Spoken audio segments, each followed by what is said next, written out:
So ఈ రోజే మద్యం దుకాణాలు బంద్.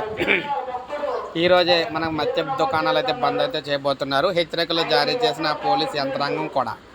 శ్రీరామనవమి సందర్భంగా రాష్ట్ర వ్యాప్తంగా నేడు మద్యం షాపులు, బార్లు, కళ్ళు దుకాణాలు మూతపడనున్నాయి. బుధవారం ఉదయం నుంచి గురువారం ఉదయం వరకు కూడా ఎవరు మద్యం దుకాణాలు తెరవకూడదని పోలీసులు అయితే వెల్లడించారు. శ్రీరామనవమి పురస్కరించుకొని నేడు మద్యానికి ప్రభుత్వం విరామం ప్రకటించింది. డ్రై డేగా ప్రకటించింది. ఇక్కడ నియంత్రణలు అయితే విధించింది. దీంతో కళ్ళు దుకాణాలు, వైన్ షాపులు మూతపడనున్నాయి. మళ్ళీ గురువారం ఉదయం వరకు కూడా ఎవరు మద్యం దుకాణాలకు అయితే తెరవకూడదని పోలీసులు అయితే హెచ్చరించారు. శాంతి భద్రతల పరిరక్షణలో భాగంగా వైన్స్లు, బార్లు, కళ్ళు దుకాణాలు మూసివేస్తున్నామని ప్రజలు సహకరించాలని కోరారు. ఎవరైనా నిబంధనలు అతిక్రమించి దుకాణాలు తెరిస్తే కఠిన చర్యలు తీసుకుంటామని పోలీసులు అయితే తెలియజేస్తారన్నమాట. సో చూసారు కదా, 24 గంటల పాటు తెలంగాణ అంతా కూడా మొత్తంగా మూసివేయడం అయితే జరుగుతుందన్నమాట, షాపులన్నీ కూడా. సో ఇది ఒక లైక్ చేయండి, సబ్స్క్రైబ్ చేసుకోవాలి, మన ఛానల్ సబ్స్క్రైబ్ చేసుకోండి.